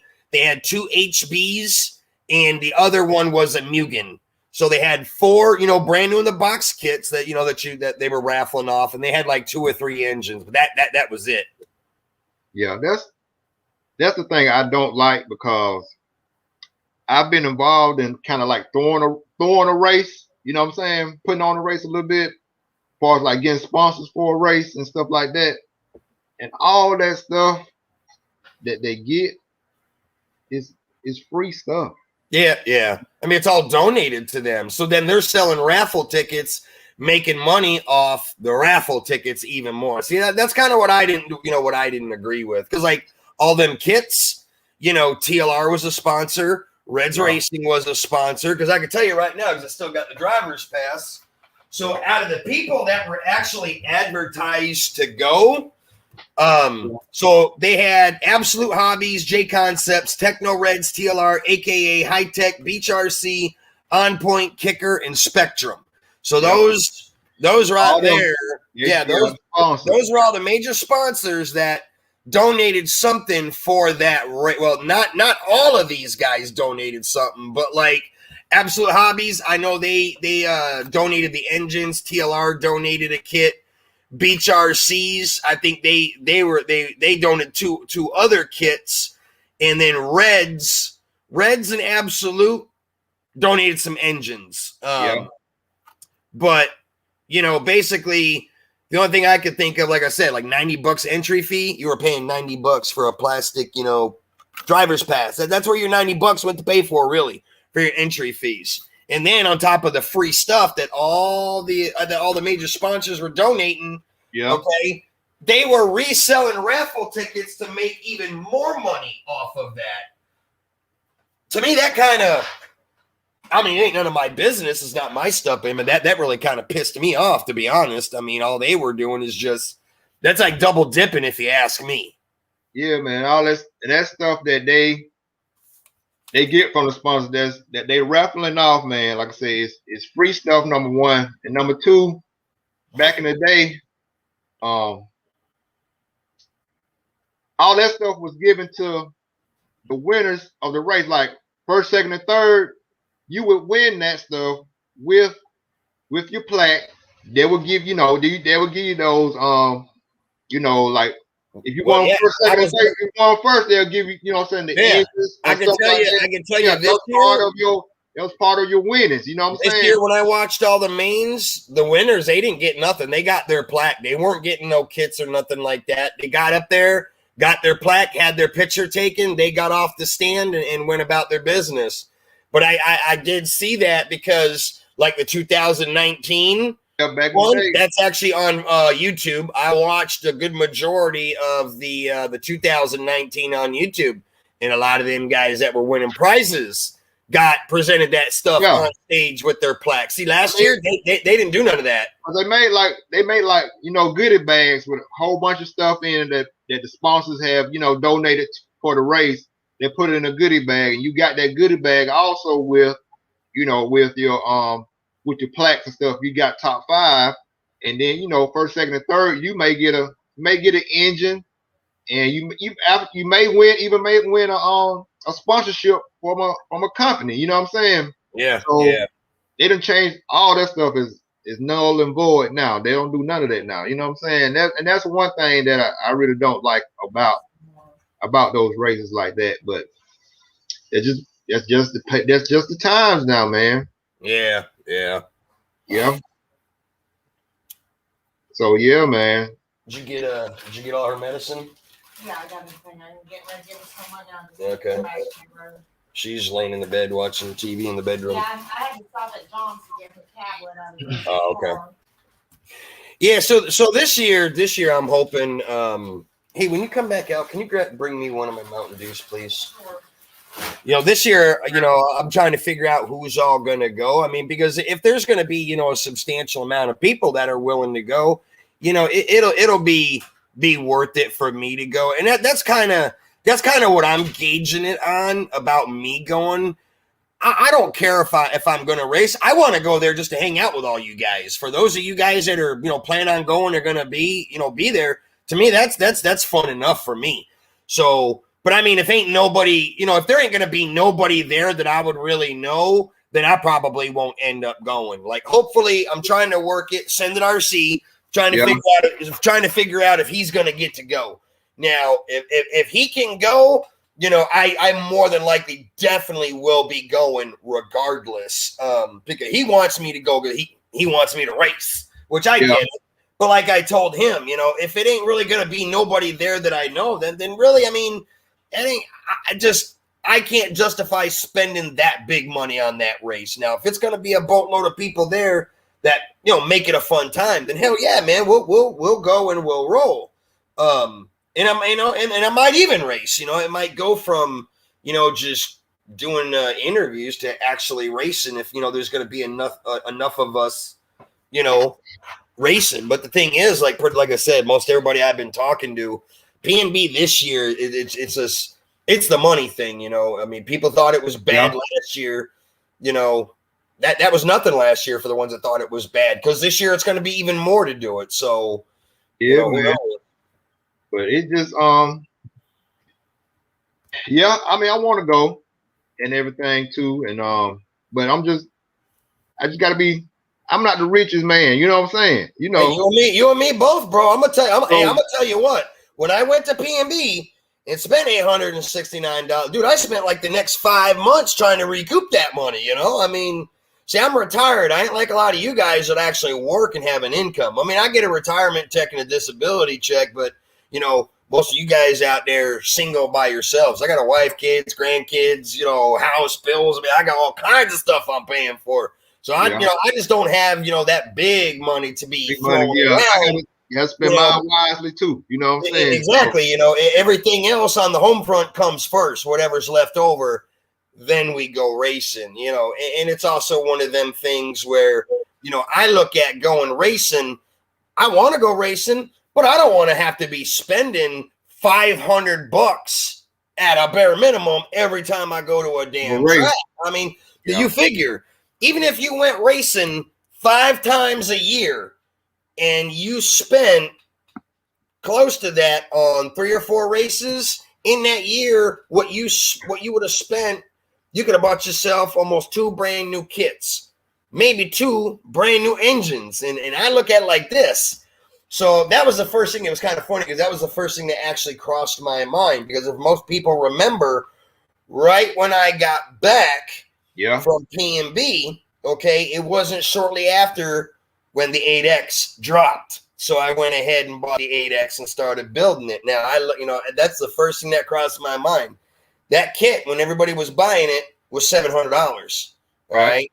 So that money that I spent at P&B, that would have covered that brand new kit right there when I bought it. So now I look at it just last year, between buying 1 kit and that 1 race, all right? I know. You take $800. It was $869. So $869 plus another $700, which you got right there. You got just shy of $1,600 I spent on two things: a kit and 1 race event. $1,600 almost. Most everyone else with $1,600 could have done a lot of stuff, with that money. So I look at that this year and I'm thinking, damn, if it cost me $800 last year to go to P&B, and now they raising the price of it this year, what the hell is it going to cost me this year? Because I just now found out some bad news too. So I got a custom trailer being built, right? So the other day I go down to the company that's building the trailer, and for some reason there's a big holdup with materials coming overseas to build the trailers. So I was hopefully supposed to have my trailer built and done and being me ready to go pick it up and bring it home before April. So well before P&B. Like I was supposed to have it like within the first week of March. Yeah, it's the Asian New Year over there. Exactly. So they shut down for a good week or something like that. So I didn't know that. So now the company's telling me that because the Asian New Year with materials coming over, the sheet metal and all that, and the metal that they use to build the trailers, I'm looking at another 6 to 10 weeks before that trailer gets done. I'm like, 6 to 10 weeks. I'm like, whoa. All right, when I went before Christmas and put this thing on order and put the down deposit, you guys told me that the company was going to be shut down for no more than a week for Christmas exodus vacation, whatever they call it, and that they would resume by the end of January, and that come, possibly the last week of February, no later than the 5th of March, I should be ready to pick that trailer up. So, just out of curiosity, I go down there and I'm like, hey, how's the trailer coming? And they're like, well, they haven't started building it yet. And I'm like, well, what do you mean? We put the order in for this before Christmas. It was actually December 17th, I think it was. We're already almost 2.5 months down. I figured this thing would have been should be done. I'm waiting for you guys to give me a call to tell me, hey, man, pick it up. But now they're telling me another 6 to 10 weeks. Yeah, but to race now, you don't have to have all. No. I'm not worried about the trailer, but see, this was my thing. See, so trying to prepare for P&B, right? Had I had that trailer, I would have slept in the trailer on site. I would have eliminated myself $400 or $500 in hotel rooms. So now, if I go again this year, I've got to have somewhere to sleep. So that means I'm gonna have to get hotel rooms again, figure out 4 days of eating, going to a restaurant or fast food, and then the gas. So I remember it. Like I drive a big lifted 4x4 Chevy's, Silverado Z71 with a big V8. Gas there, 6 hour. It was a 6 hour trip.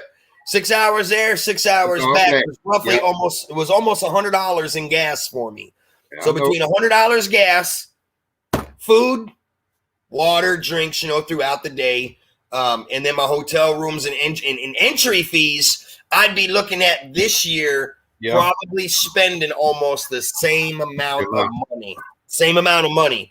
So that's where it's got me thinking now, is it going to really be worth it for me to go? I still want to go, but I might have to just go but not race. Save that $200. I mean, I would have liked to have ran buggy and chuggy, but that right there, if I go and just hang out with people, I still get to go, meet all the pros, watch racing. Yeah. I'm just not going to get to race myself.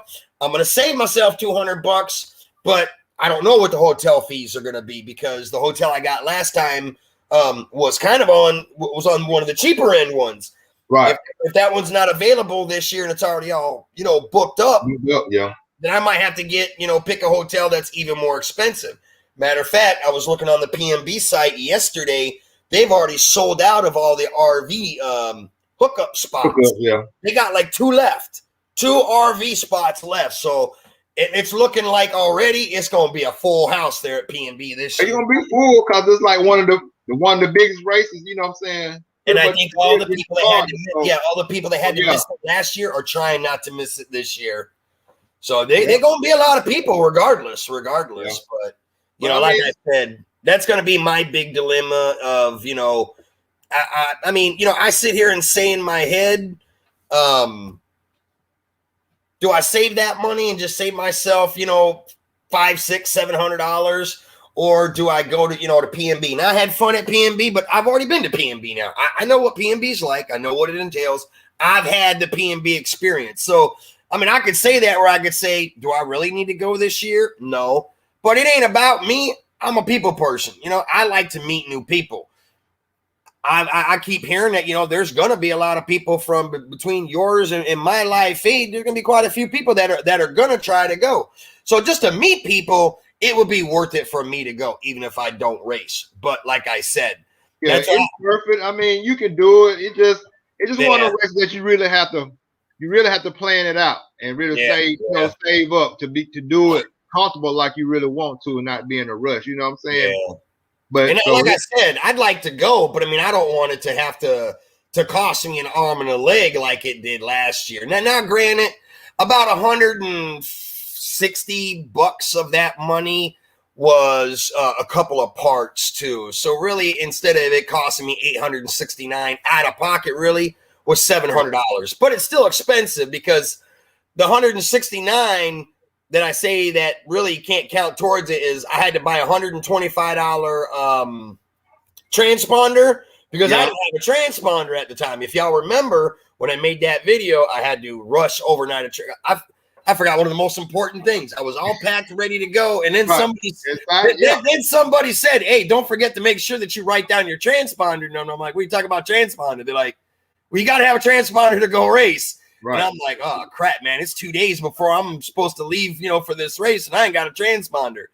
So I had to pay the transponder itself was $125, and then it was going to be like an extra $40-something to overnight it from A-Main to get it here. And a matter of fact, when it showed up that morning that I was leaving to drive to PNB.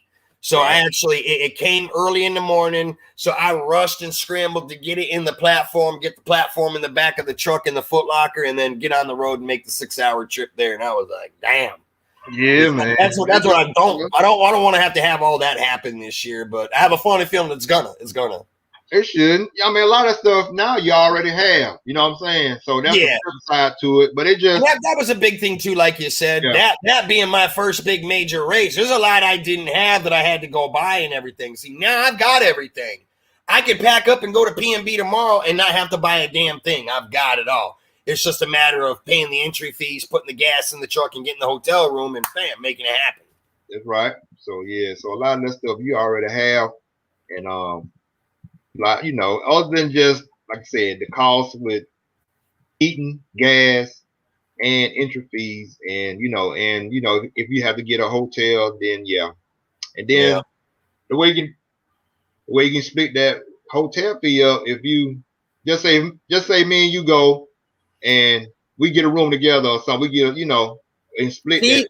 and that's another thing too that I really wanted to try to do, is why I was trying to gauge to see how many people from our live feeds that were going to go. Because if there's enough of us, we could all bunk 2-3 to a room. That's not a problem, because I'm going to tell you, and that'd be the funnest thing. the rooms that I got, the rooms Yeah. that I got, I went down by myself.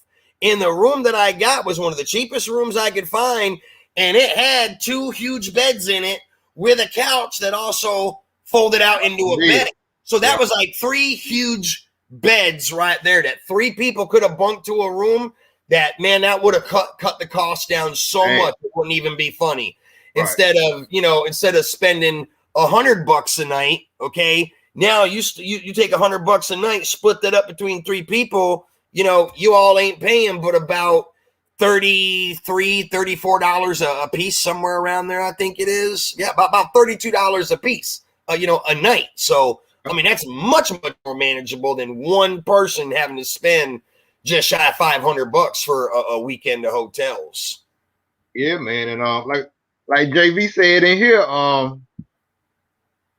y'all think we all think about getting an Airbnb and splitting the house, for the 2 or 3 days or whatever. So now, what is that? I've never heard of Airbnb. What is that? That's where you can go. You can rent like somebody have like a house close to the facility, and you can rent like a room out of their house or whatever for half the price as a hotel room. You know what I'm saying? So we do that down here when we go to Myrtle Beach for the weekend. People that like retirees that own beach houses, like they'll live in one state for part of the year and then they rent out their beach house another part of the year. So people that want to rent a beach house, you can rent a beach house for a weekend, like stupid dirt cheap. Okay, yeah, and I mean that would be another option to do. I mean, any way to do it to make it cheaper.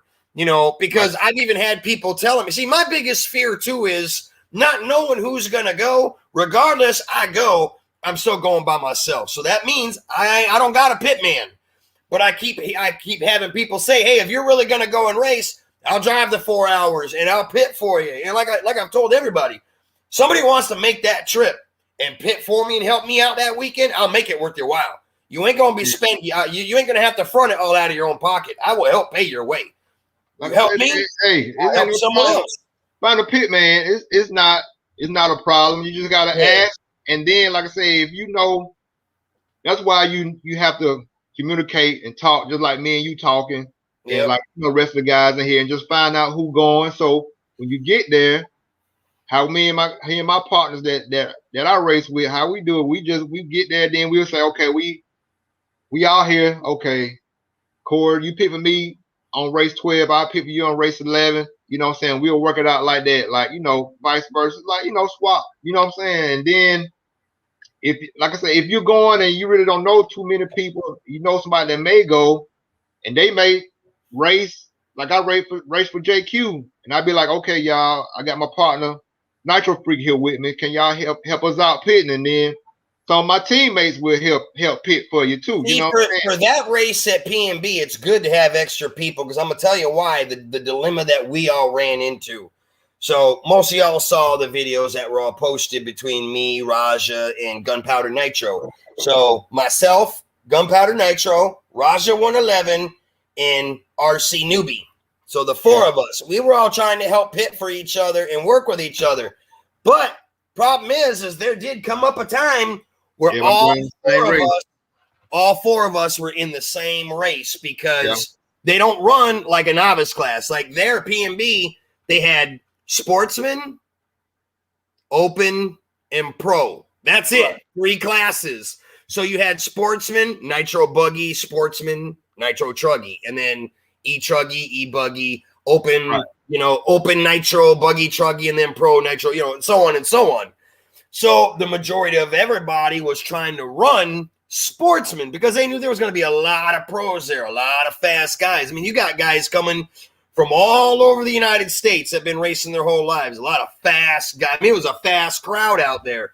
So a lot of us that, our first time and we're new, we're in like I'm out there on the track racing with freaking Raja. All right. I'm the new guy. My first race, Raja's been racing for like 15 years. Like I'm gonna have a chance against someone like him.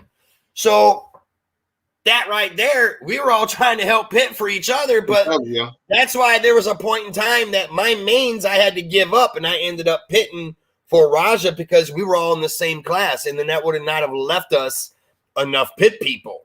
So, we didn't even, we didn't think about asking nobody because we didn't think that it was going to end up like that, because even though they had sportsmen, you might have not, very rarely would you all be in the same lineup, because even if you're running like sportsman buggy, there might have been sportsman buggy race 1, 2, 3, 4, 5, 6, 7, and 8. Okay, they split it up into 8 different races, and that could have put the 4 of us between 8 different races. But we all at one point in time ended up all in the same chalk, all 4 of us, and we're like, what the hell are the chances of that? Not a damn one of us got spread out between all 8 races on the sportsman buggy. Now I didn't run truggy, so I don't know what happened in the truggy, but I heard that like Raja and RC Newbie were running sportsman truggy, and they were gonna, when one went up, they were gonna pit, and then the other one was gonna pit for the other. And then one time they both ended up in the same truggy class. So I ended up pitting for Raja, and I think Gunpowder Nitro ended up pitting for RC Newbie, I think it was.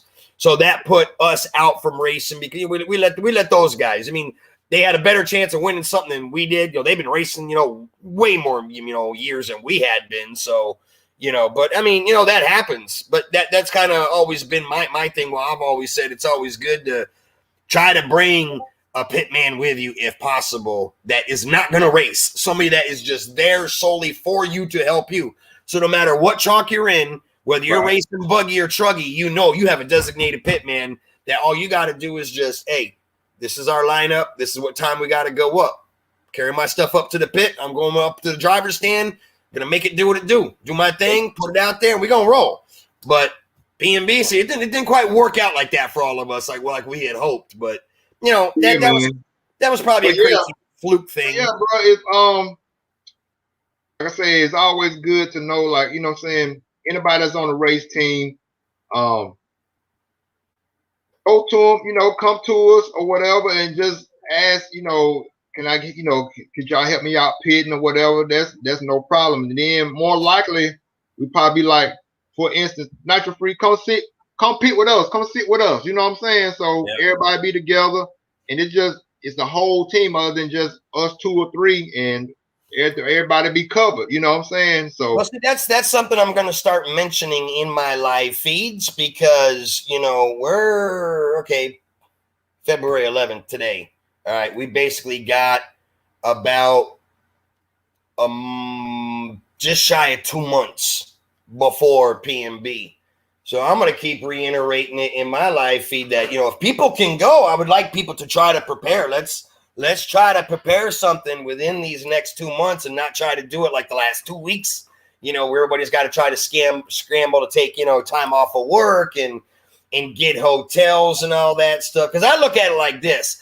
If I absolutely have to go down by myself and I can't get nobody to go with me, I'll just sleep in the back of my truck. I mean, my truck's a quad cab. So I can sleep in the back of my truck and eliminate hotel rooms. But if we can get a couple of us to go, then I'll go ahead and reserve a damn hotel room, get it paid for and everything. This way we can all meet up, and then nobody has to worry about, a place to damn, lay their head for the night. That's it. That's all we do. We'll reserve it early. We'll make sure.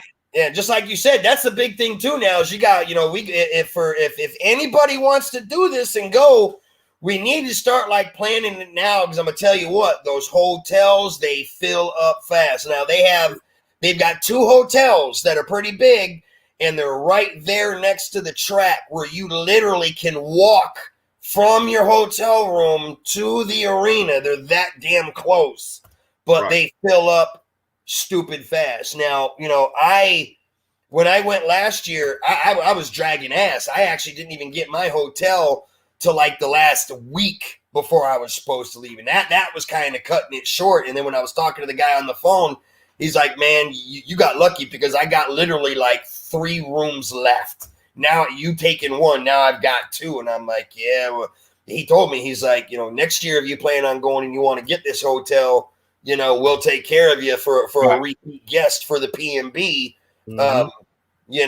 and make sure that we can get you a hotel room. So, you know, right about now, we got about 2 months to go before this race kicks off. So, you know, I'd like to have people start thinking about it. For those of you that want to go, you know, I don't know how many people live between like North Carolina and Tennessee, but even if I got to pick somebody up on the way to the drive there, I come get you and drop you back off on the way home, as long as you like, you know, in the midst of that travel, that, you know, that driving trip.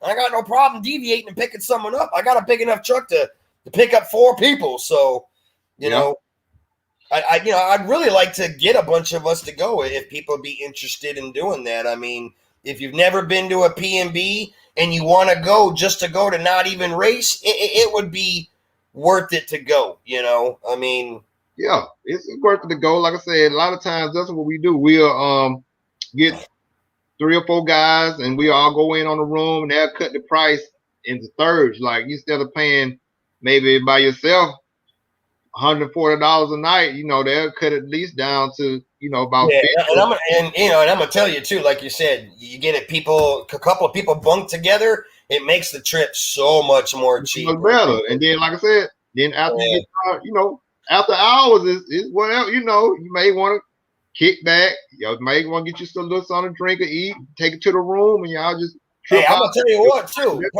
I think for me the most of the fun that I had at that race was at night at the hotel rooms. You know why? Because the hotel I was in was nothing but racers racing at P&B. So every floor, every night, all night, people hanging out on the balconies, wrenching, running their stuff in the parking lot late at night. You know, testing and tuning for the next morning. So you got to pick the brains of a lot of people, good racers, not top pros, but like local pros. So I mean, like there was a lot of big time local pros in the hotel I was in. I mean, man, I wasn't going to bed till 3-4 in the morning, because the majority of the time I'm staying up late, jumping from balcony to balcony, just meeting all the racers that I could, you know, talking to everybody. Where's everybody from? And, you know, just picking their brains on stuff. And that was the majority of the fun, is, you know, getting to talk to all them guys. You know, that to me, I love doing that, because, you know, it's not every day you're going to get to meet a whole huge crowd like that. Like I said, that hotel room that I was in was full of racers, nothing but racers and their families. And every night, everybody's out there kicking back, having a couple of beers, you know, sipping on the yak or whatever, you know, whatever their poison is. But you know, everybody's had a great time, just talking racing, talking RC, all that stuff. So, you know, and a lot of people, you know, that were there for the race weren't even racing. They were doing the same thing, just friends that were racing, getting their buddies to just go watch and just, you know, moral support at the race or what have you. So, but again, they did that where they get 3-4 guys all together, and, you know, you guys team up, and it cuts that money in half of what the trip would have been for yourself. Right. And that's kind of really what I'm trying to do this year. I mean, the cheaper I can make it, the better. You know, I'd like to have it be cheaper on everybody. If we can get a couple of us that, you know, all seriously want to go, you know, bunk together in the same hotel and, you know, help each other out. You know, I mean, I'm looking at it right now. My plan is, okay, I definitely want to go. I can go. I'm retired. I don't have no restriction. I've got the time. I've got the money to do it, but I just don't want to go by myself. You see what I'm saying? I would hope that I can get some others to go and make this a fun trip. If it turns out that it's just going to be me by myself, then I probably won't end up going. I got you. I understand that. But what about your friend that you went to the track that was just building, that your local track that y'all? I'm gonna talk to him, Mike, and see if that would be something that, you know, he would be interested in doing. Cause that'd be good. That'd be good for him just to get out and experience and see, you know. Yep. And like I said, that would spark his interest into really want to get into it, you know, more frequently and get stuff, you know, get back going and running again if he's not already still running. You know, well, that's, you know, I've been talking to a lot of guys, you know, and a lot of guys say they're willing to go. I mean, and it was kind of crazy because last year a lot of guys said that they were willing to go, but nobody showed up. I mean, I got to meet a few people from my live feed last year. Like I met up with Raja, CJ, Gunpowder Nitro, Nick Works. He's got a YouTube channel. Ben Thompson. He's a guy that's a subscriber of mine, comes into my channel. And then there's also, I can't forget it. I can't remember his name. I know a lot of you guys know him. He's big into the LSTs.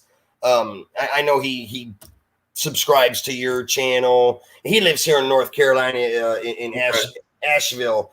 But he's not a racer, but he's a big basher, and he actually drove out there because he knew I was going to be out there. So there's about 5-6 guys that out of about 20 that said, "Oh yeah, I'm going to go to PMB, man. We're going to go meet Nitro Freak, watch your race and all this." And about 20 people, 5 showed up. I'm just saying 5 was better than nothing. Yeah, you know how it goes. You know how the numbers are. You know how it goes. It was still a good time regardless. But a lot of these guys were just, they weren't there hanging out the whole weekend. They were showing up like on Saturday for qualifying.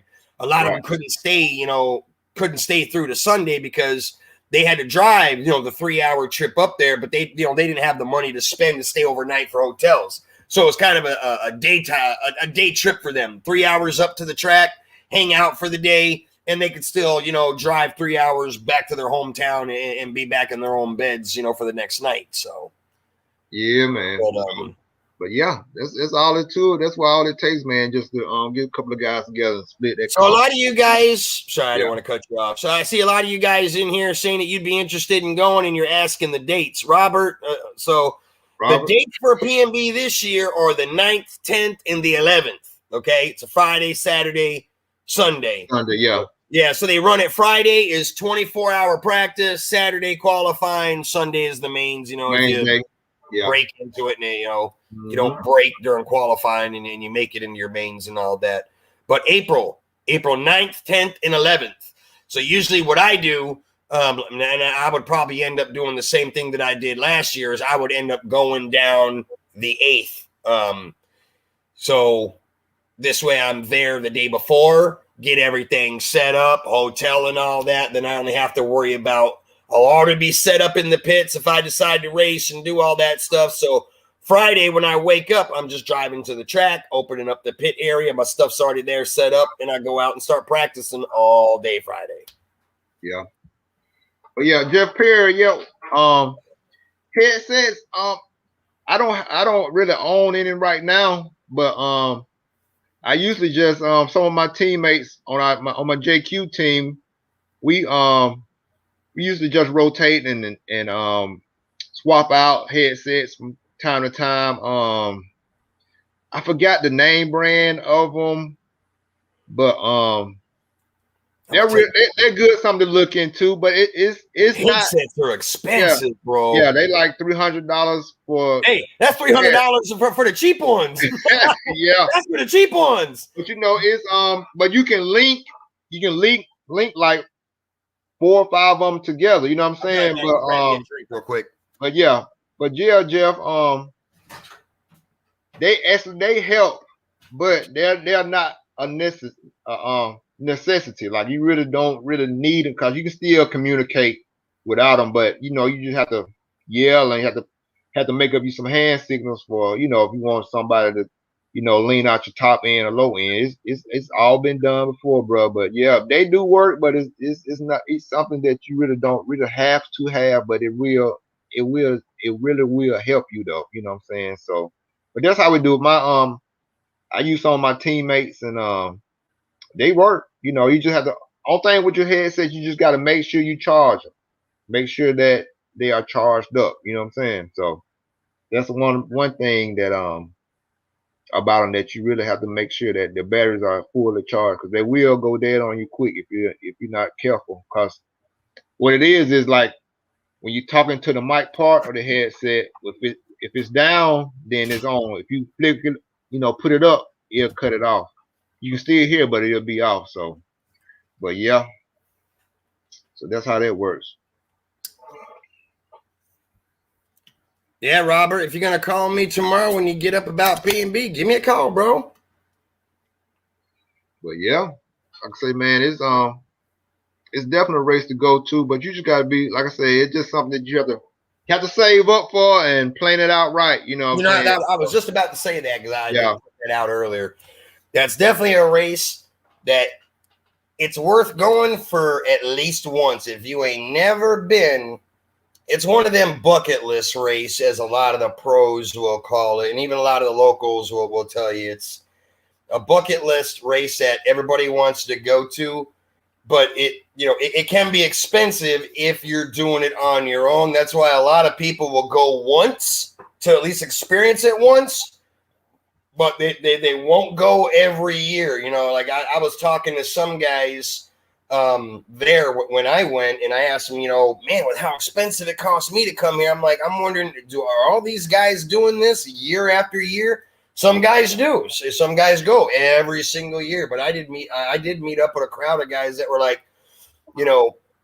we've been to a couple of PMBs. Right. PMB's been going on for a while, but usually they'll go like once every other 2 years. So they'll go one time, 2 years will pass, and then they'll go on the third year. So they basically once every 3 years they try to go. And because like everybody said, it can be, if you're doing it on your own, it can be expensive when you're, hotels, food, traveling, entry fees, and whatever expenses, if you got to buy parts at the track and this and that, fuel and, all that other stuff. It's not one of the cheapest races out there. I mean, it can run you some money, but one thing I did say, I will say, from talking with a lot of the guys out there, that's what the majority of the guys do that are going to go. They try to go in groups, and everybody pitches in, and it makes it cheaper on everybody. Yeah, that's the best way to do it. Really go in a group.